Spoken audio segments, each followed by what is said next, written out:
All right. Preparing to live stream. Give me just a second here.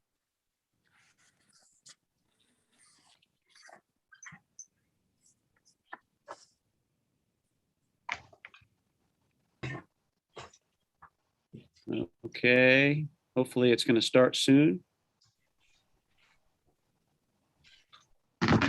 Already streaming. Yeah, it says on mine that it's already streaming. Okay, very good. All right.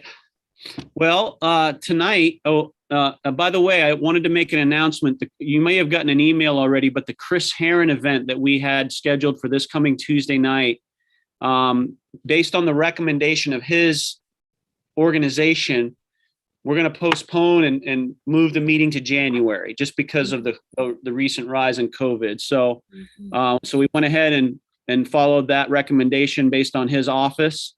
So, and we're going to announce that this Sabbath that we're going to just push it back a few months. And so just wanted to give you a heads up on that if you haven't heard already. Now, tonight, what we're going to do is we're going to start our journey through the book of Esther. And we hope to try to start nibbling on chapter 1 tonight a little bit. But what I want to do for a few moments, if you'll indulge me, is to just go over some introductory thoughts on the book of Esther so that we can whet our appetite. And what I'd like to do is I'd like to go over a few background items to the book, and then I'd like to look at the overall structure of the book of Esther. So we have a view of the big picture, and then we'll start getting into some specifics, okay? So let me go ahead and share my screen. I've got a PDF document that I'm going to go ahead and try to share on the website. Can you see this okay? Mm-hmm. Yes. Okay, all right. So let me, all right, so, okay, so here's the outline. Now let me just highlight some of these introductory points here under this section, just so we can get a good idea of the background of the book of Esther. So this Old Testament book is named after Queen Esther of Persia, and she is the central character and heroine of the story. She's the main character in the book after her name. Right. Mm-hmm. Now, Esther's original Hebrew name was Hadassah, which means a myrtle.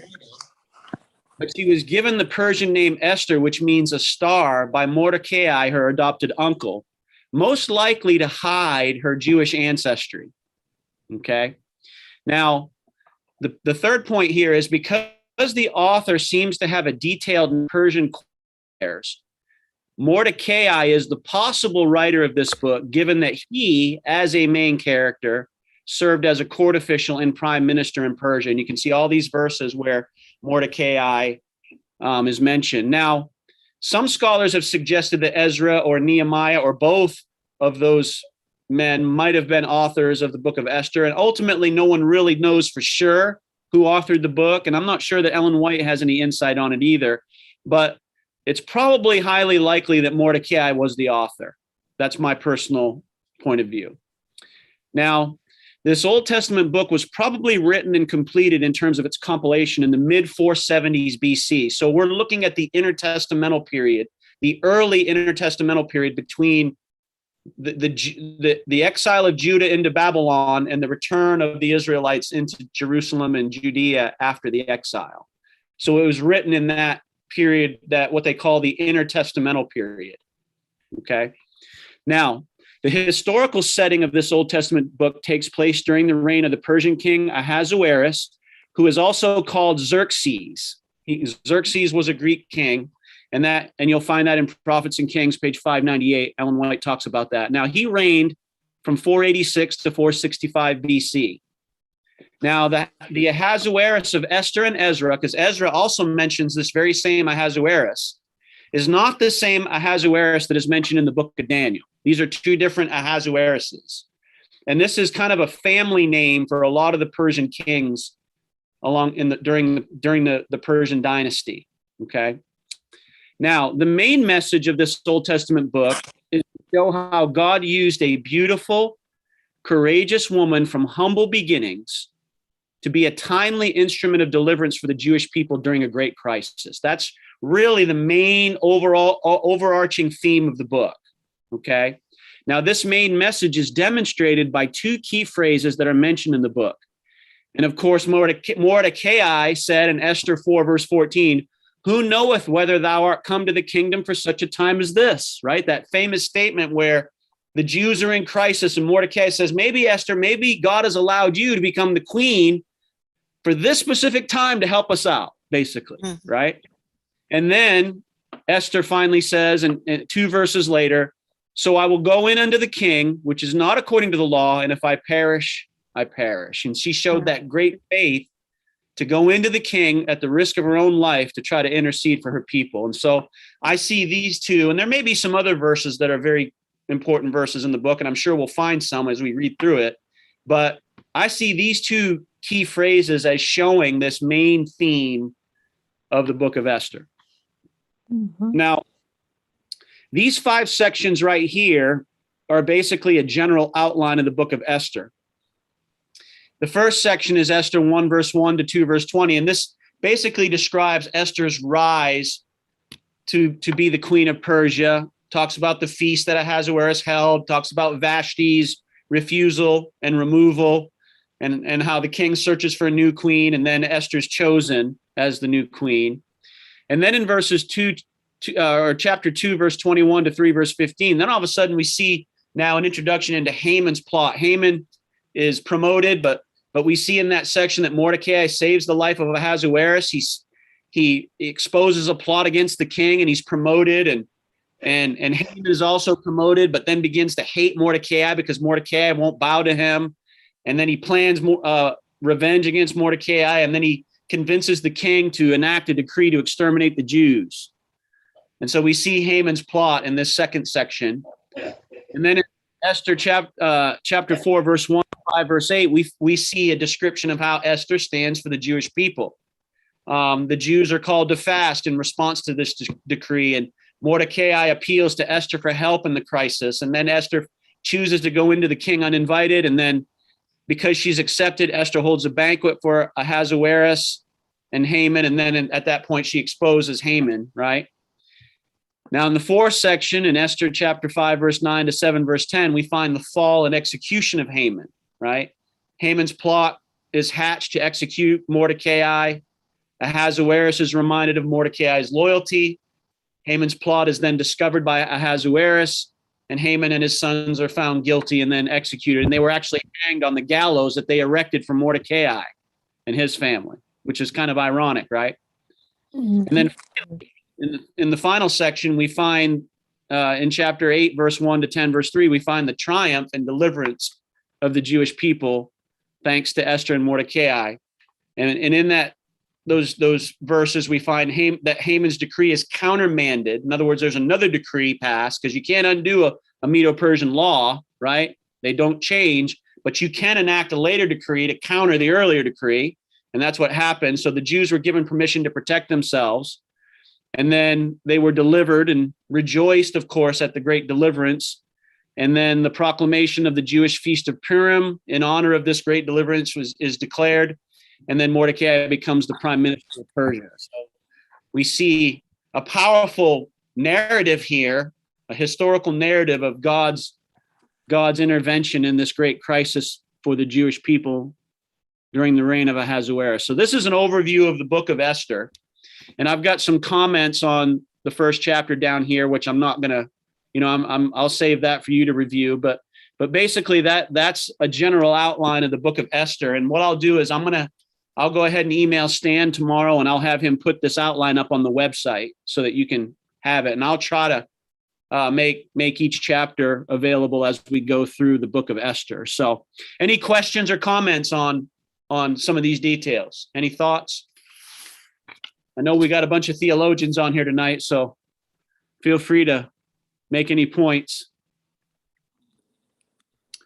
Okay, no takers. Go ahead, Steve. Go ahead. I think you're muted there, brother. Go try to unmute yourself there. Okay. How's that? There you go. Yeah. Yep. Well, just a quick comment. In going through, I went through the first chapter and most of the second chapter this evening before we started, and lots of really interesting details. I mean, you went over the overarching theme of Esther, but the details are really kind of interesting, in the book of Esther. It mentions all the names of the eunuchs, who served the king. It mentions how long the celebration was. Celebration lasted 180 days, Mhm. so I don't know what they celebrated for a half a year. And then they talk about the 7-day banquet. So these are partying people. And, and it also says in the Bible that the king said, don't restrict the wine. In other words, let them drink as much as they want. And so, you kind of wonder, here's Vashti, the queen. And so you got the king telling everybody to drink up all you want, no restrictions whatsoever. And it's almost like you can't blame Vashti for not wanting to walk into this drunken party. But in any event, it was her undoing. So that was just my comment about, some of the things I read this evening. We're going to unpack some of those details as we read through chapter 1. But yeah, that's a good highlight of the first chapter. And I'm going to suggest that with Vashti's case, I think she was a woman of moral courage, because chances are the king wanted her to walk. He wanted to show her off in an illicit manner, in an inappropriate, immoral manner, to show her body off, if you understand what I mean. And because they were a bunch of drunks there, she wasn't going to do that. She wasn't a trophy wife, and so, and she paid the price for her convictions, which is often the case. Sometimes that happens when we stand for what we believe in. Sometimes we reap consequences for our faith, and that's just the way it is. But she had the moral courage to say, you know what? I'm not showing off my body to anybody, because I'm not an object. So, and unfortunately, women quite often are objectified in modern culture. They've been objectified all through history, and it's not right. Right. And I've tried to teach my son and my daughters, I've tried to teach my son, you need to treat women with respect. They're not objects. And I've tried to tell my daughters, you're not an object, and you don't need to put up with mistreatment from anybody. And if you do, just call dear old dad. I'll come to your rescue, so, but you know what I mean? I mean, this is such a powerful chapter, because it's interesting that Vashti was ordered to come into the king and she refused. And yet later on, Esther, and she was rejected, Vashti was, but Esther comes in uninvited and she's shown favor. So it's kind of interesting how those two opposite things took place. But yet I think Vashti standing for her convictions and her removal opened the door for Esther to later become queen and then effect the deliverance of God's people in a crisis. So all things come together for good. And we may see Vashti in the kingdom, so you never know. But let's go ahead and start reading. Go ahead, Steve. Go ahead. Just a real quick one. Oh goodness, I forgot my thought, Pastor. You go ahead. It'll come back. Okay. Well, when you get it, just flag me down. I'll let you drop a nugget on us. But let's go ahead and look at the first several verses here. Let's read verses 1 through 9, and I'll just read it.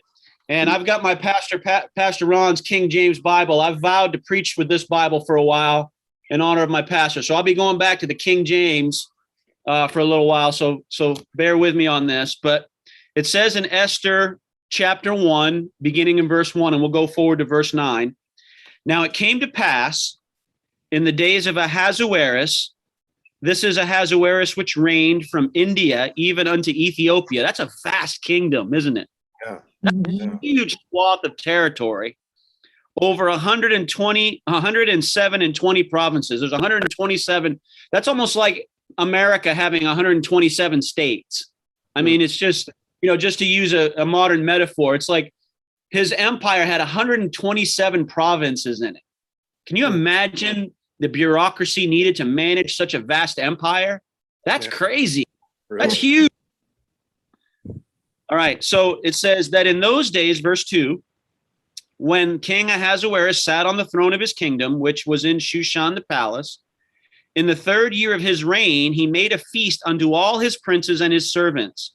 the power of Persia and Media, the nobles and princes of the provinces being before him. So he invited all the rulers of these 127 provinces to come to this feast. All right. And then it said, when he showed the riches of his glorious kingdom and the honor of his excellent majesty many days, even 180 days. So there's that 180-day feast, Steve. And he showed off all his wealth. Now, we saw earlier in Judean history where Hezekiah did that and it got him into trouble, right? And history shows us that later on, Xerxes, I'm not sure, I think Xerxes may have even been executed later on by a palace ruler that was next to him. But the point is that here's a man who's obviously very proud, showing off all his wealth and power and indulging and imbibing in this 6-month feast, right? Now it says in verse 5, and when these days were expired, the king made a feast unto all the people that were present in Shushan the palace. So now he has a feast just for all his palace folk, all right? Both unto great and small. So everyone who worked in the palace, no matter how high or how low they were on the totem pole, they were invited to this banquet. And this was 7 days in the court of the garden of the king's palace. All right. So this is this 7-day feast that followed the 6-month feast, Steve, right? This is this little mini feast, right? All right. Now notice it says in verse 6 where, and this is the garden of the king's palace, where were white, green, and blue hangings fastened with cords of fine linen and purple to silver rings and pillars of marble. The beds were of gold and silver upon a pavement of red and blue and white and black marble. And so in this garden, there's this regal setup of luxurious items with couches and beds where they could eat and drink and lay around and in luxury and imbibe, right?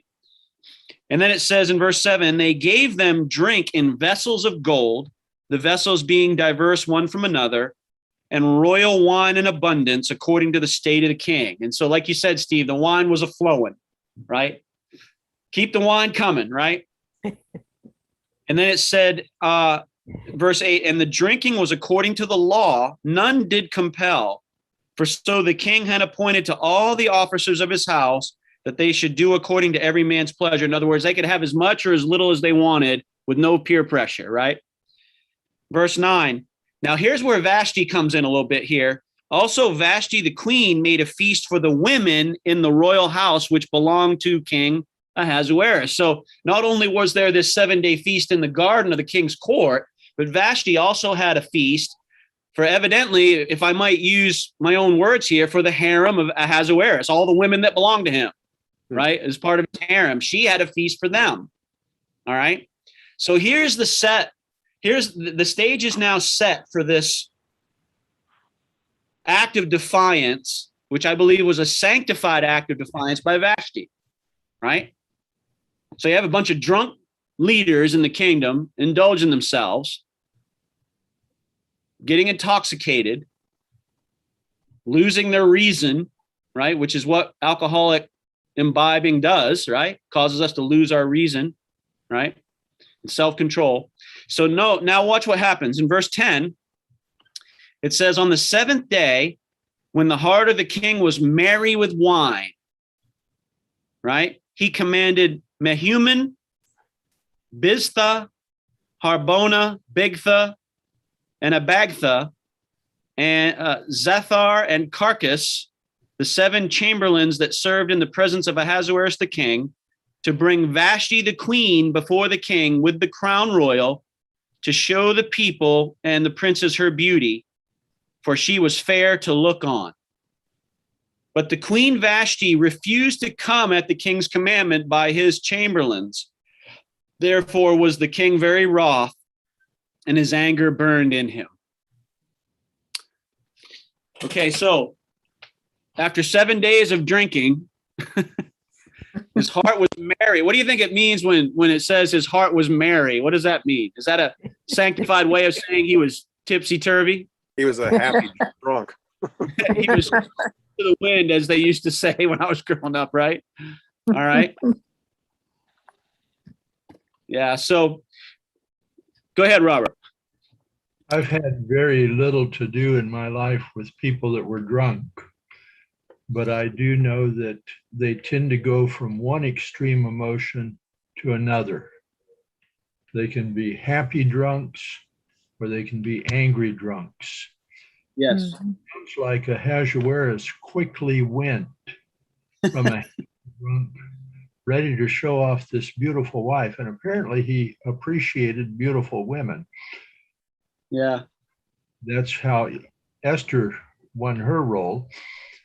But he went from being a very happy drunk wanting to show off this beautiful wife to a very angry drunk wanting to get rid of this beautiful wife that dared to say no. Yep. That's a good point. Yep. Well, he had a little encouragement from his helpers there to get rid of her because of what it might mean to the people if they knew that she refused to come before the king. So, Yeah. you know, he was, I don't think, maybe he wasn't going to get rid of her, but they said, you better. And that's another thing that alcohol does, is it makes us probably more susceptible to undue influences, Mhm. or easily swayed and persuaded. Whereas if we were in our right mind, we might be a little more, stand and hold our ground a little bit, So, but let's go ahead and read verses 13 and onward. So the king's angry at Vashti's refusal. It says in verse 13, then the king said to the wise men, which knew the times, for so was the king's manner toward all that knew law and judgment. So evidently he turns to these people that are wise with the policies and laws and commandments of the Persian Empire. And he's trying to think of a way legally to deal with this issue. All right. So verse 14, and the next unto him was Karshena, Shethar, Admatha, Tarshish, Meres, Marcina, and Memucan. Man, those are some interesting names, right? The 7 princes of Persia and Media, which saw the king's face and which sat the first in the kingdom. So he turns to these top 7 men in the kingdom, right? These are his top 7 advisors. And he says in verse 15, what shall we do unto the queen Vashti according to the law, because she hath not performed the commandment of the king Ahasuerus by the chamberlains? And Memucan answered before the king and the princes, Vashti the queen hath not done wrong to the king only, but also to all the princes and to all the people that are in all the provinces of the king Ahasuerus. For this deed of the queen shall come abroad unto all women, so that they shall despise their husbands in their eyes, when it shall be reported. The king Ahasuerus commanded Vashti the queen to be brought in before him, but she came not. Likewise shall the ladies of Persia and Media say this day unto all the king's princes, which have heard of the deed of the queen, thus shall there arise too much contempt and wrath. If it please the king, let there go a royal commandment from him, and let it be written among the laws of the Persians and the Medes, that it be not altered, that Vashti come no more before the king Ahasuerus, and let the king give her royal estate unto another that is better than she. And when the king's decree which he shall make shall be published throughout all his empire, for it is great, all the wives shall give to their husbands honor, both to great and small. And the saying pleased the king and the princes, and the king did according to the word of Memucan. For he sent letters into all the king's provinces, into every province according to the writing thereof, and to every people after their language, that every man should bear rule in his own house, and that it should be published according to the language of every people. Okay, so evidently Memucan was suggested to Ahasuerus that if Vashti's rebellion against her husband, the king, became known, then that would inspire all the wives of those that are married in Persia to do the same to their husbands, right? Women's liberation. Okay. Not quite. Well, that's a loaded term in our modern context, but I think that,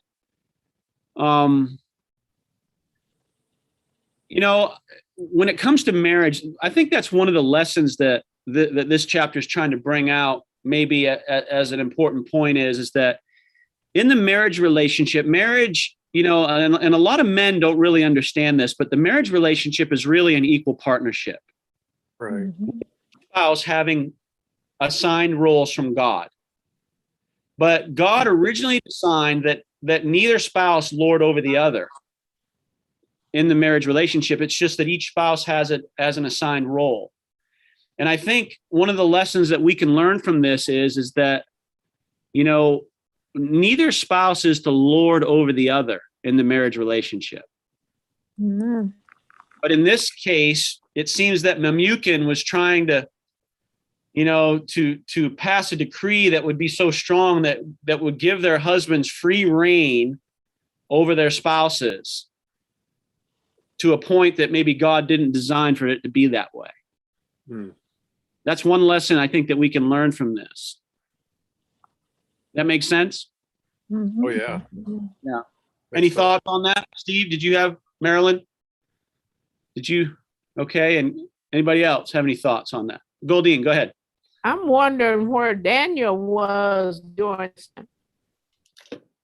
Well, this is because this was Probably- the third. This was the third year into King Ahasuerus' reign. So surely Daniel was still living. no. No, this book was written in the 470s BC. Daniel died around in the 530s. This is a different Ahasuerus than the Ahasuerus mentioned in the book of Daniel. So this was 50 or so years, well, actually more than that. It was 70. it was 30 to 50 years later, probably, if that makes sense. So Daniel by this time had probably passed away.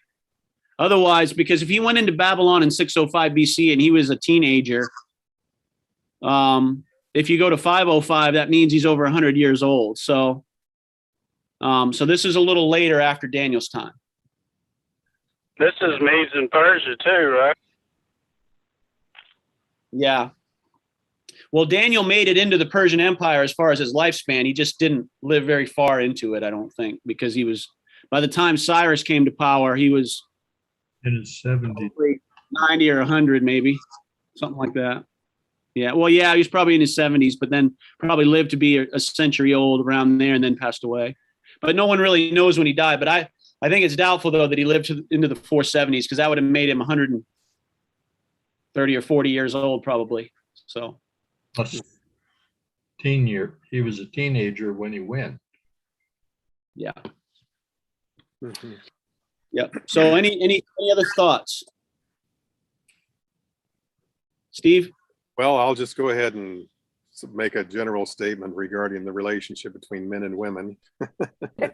Now that we're kind of touching on that subject, I think it's probably one of the biggest perversions that Satan has done is pervert the relationship between men and women on this earth in so many ways. And and thank the Lord, we have the example of marriage in the book of Genesis. How God created man and woman and to live as one. And that's, of course, something that's extremely important for us to realize and to inculcate into our hearts. And like you said, Pastor, of course, there's no, I don't think that Adam dominated Eve and vice versa. He loved her very much, obviously.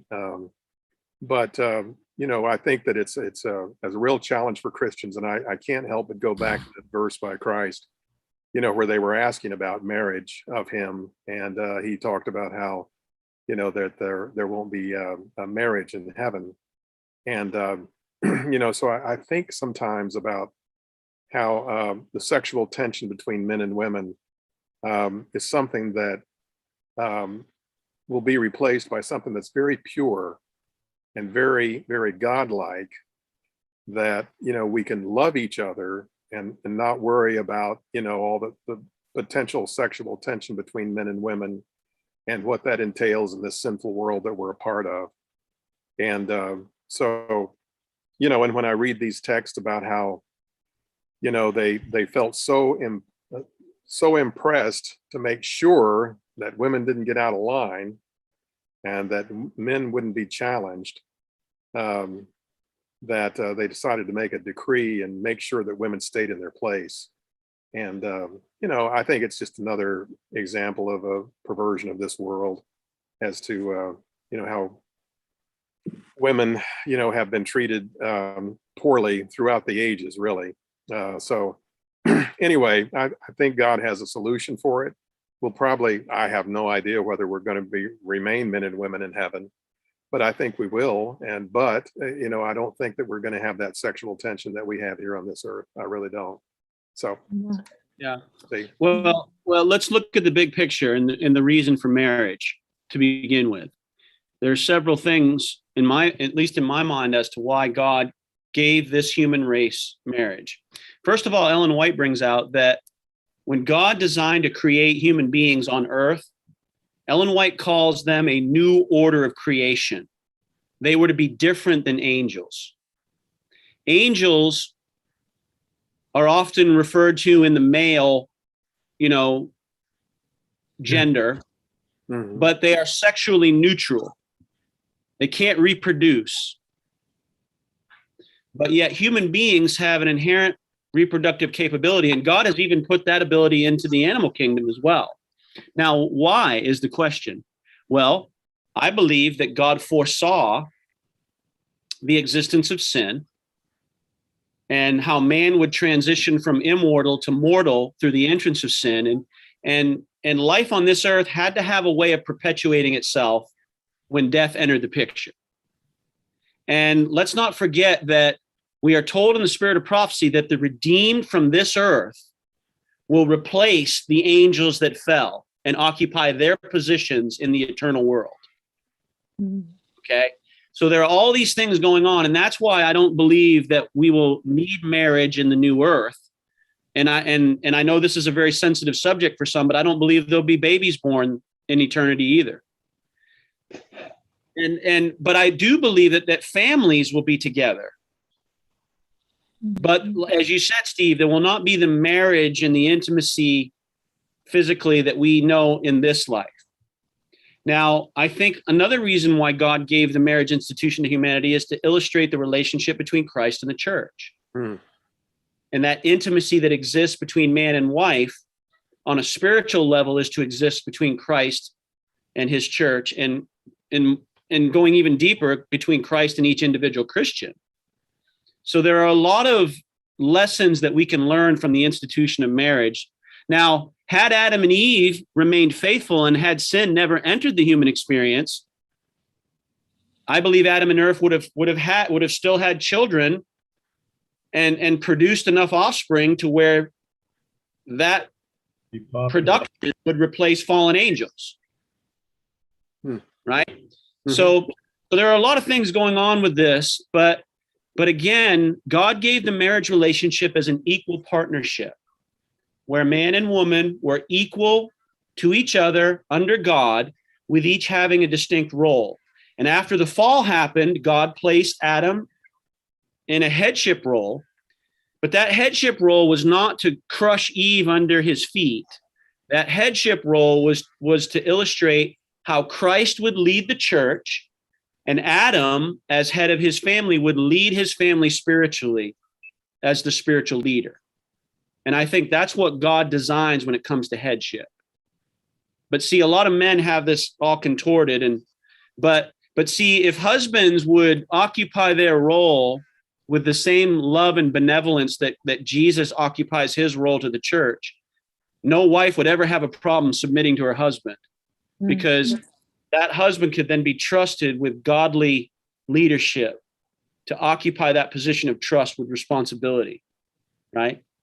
So there are a lot of things going on here, but I think, you make a good point, Steve, when you show this suggestion by Memucan to say, hey, give husbands the power, it's It's to keep women in their place, so to speak, which, that's a carnal, sinful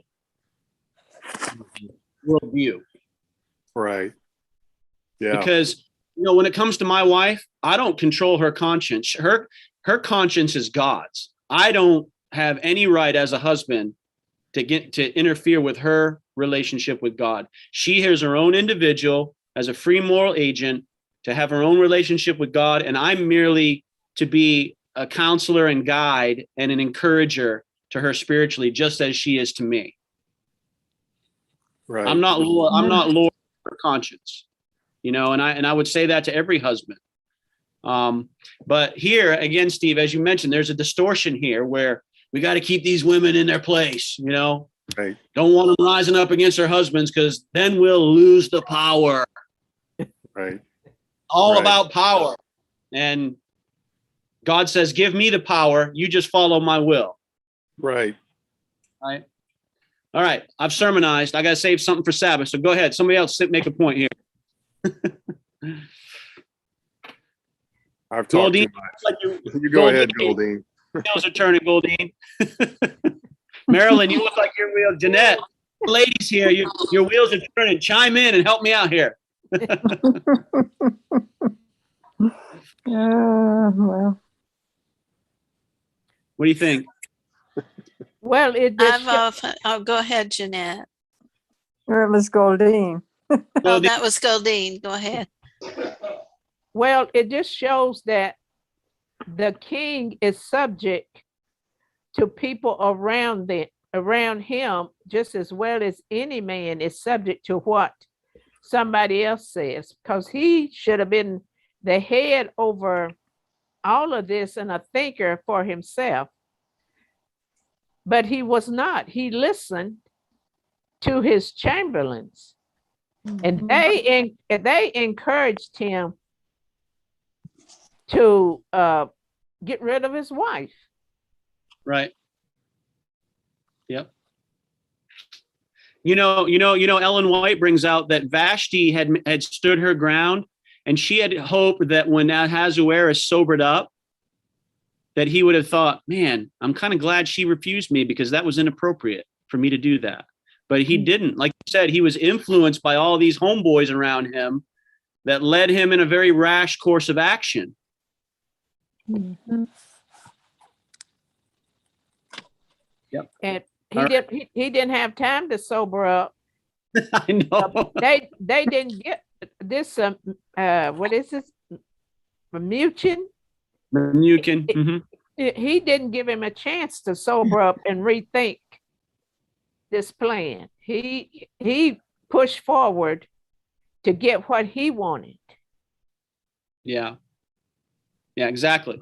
Very hasty action. Yep. All right, Marilyn. Go ahead, Marilyn.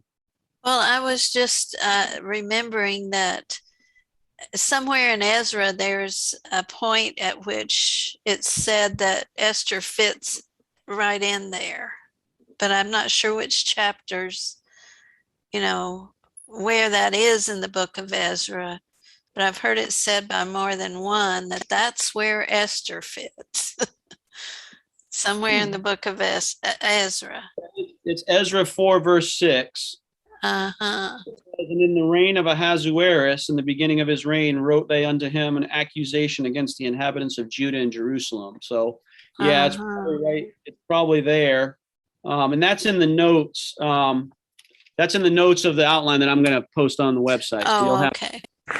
All right. but yeah, that's where it fits because Ezra was a contemporary. And that's why some scholars think that either Ezra or Nehemiah, or maybe both of them, could have possibly authored the book of Esther. Mhm. Because Because they were familiar with the courts and everything. Exactly. Yeah. All right, Jeanette, do you have any insights as a godly woman in our prayer meeting? A godly unmarried woman. That's okay. No, I don't have any insights. I Okay. can only personal experience, which is not a happy one. So I don't want to relate it. I want to forget it. Well, I'm sorry. I know I feel bad when people don't always have the best experience when it comes to this type of thing. But I really think, as Christians, we do need to have the right viewpoint of marriage and how God sees this institution, and not allow any worldly macho influences that are carnal and sinful to come in and distort. Because like you said, Steve, Satan wants to take everything beautiful made by God and distort it. Right. And turn it on its head. And whether it's a Sabbath or marriage or whatever else, Satan wants to always institute a counterfeit and always try to corrupt and overturn the beautiful things that God has given us to enjoy. Yeah, and I think that there's so many men that feel that their sexual power is essential. It's something that you have to exercise. It's something that you have to. It's part of the flesh, but somebody who is not spirit-filled feels that this is God-given, this fleshly spirit for flesh, for lust of other women, lust of women in general, public women, who are in media and so forth and so on. And it's fed to us like dessert every day, every minute, on the entertainment venues and so forth and so on. And and I really believe that we as Christians have to understand, and make sharper distinctions between the spirit and the flesh. And it's not that, I truly believe that women are God's most beautiful creation, that, there is nothing more beautiful than women as far as I'm concerned. But the world has taken that and perverted it, and turned men into I'm not saying all men, but you know what I'm saying. I mean, it's there, and it's a very, very powerful force that Satan uses to subdue us and keep us from being good candidates for heaven. And so anyway, it's I'm 68, and I've struggled with that since I reached puberty. Since I was like 12 years old or something.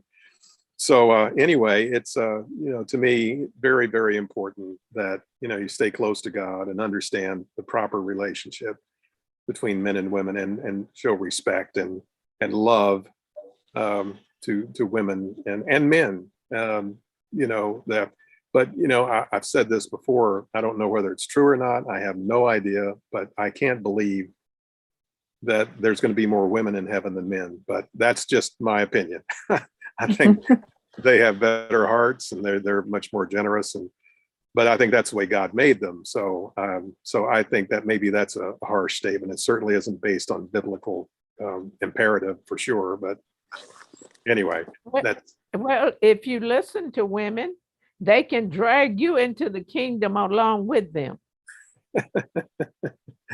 Well, has anyone noticed that the pastor has dropped out? Yeah, I saw that. So Steve, you got the meeting. The pastor has left the scene. Let me just see if he texted or anything. Sometimes when that happens, he'll text me and say, "Can you have closing prayer or something?" So I don't see anything from him. So he's back.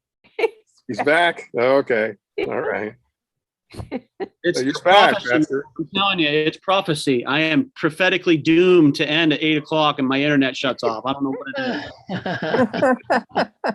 is. Oh, Steve, dear. I lost you after you said women are the most beautiful creation that God has given, and then my internet said, "Hey, prophetic time is over." Well, that was a good time for you to end. I postulated a little more after that, but that was the most important point. So Gotcha. Well, yeah. I'm sorry, folks. I didn't mean to miss you there. I wanted to just let me see here. I wanted to end with just a few lessons to think about from this first chapter, and then we can wrap up. But one lesson is we shouldn't drink alcoholic wine. That's one lesson. Number two, we should have, like Vashti, we should have the courage to stand for our convictions. Another lesson is we should not show off our possessions to look good in front of others. Ahasuerus did that. Another lesson is we should not objectify people either for show. In other words, our spouses should not be trophy spouses. And finally, marriage is an equal partnership between husbands and wives. And again, neither spouse is to lord over or control the other. So, and we could probably, based on what you had said, Goldine, about, Ahasuerus's small group there around him, we should not be easily influenced by the wrong suggestions of others. We should have a moral strength of character to be discerning, so that when we sense that others are trying to railroad us down a certain course of action, that we should stand firm and say, you know what, I'm not going in this direction. But you have to have a clear head. He That's didn't right. have a clear head.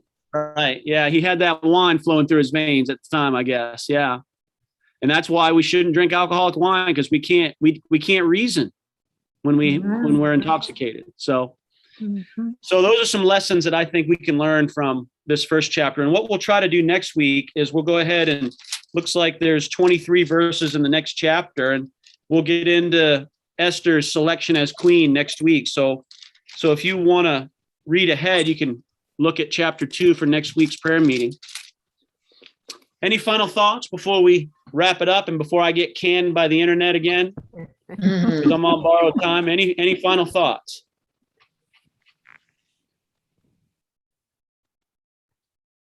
Okay. Well, Jeanette, would you do us the honor of praying for us as we conclude our meeting tonight? Would you mind? Certainly. Okay, thank you. Heavenly Father, we thank you for this time that we have spent together in the study of your word. We thank you for the book of Esther, and help us to be attentive to the lessons that we have learned tonight.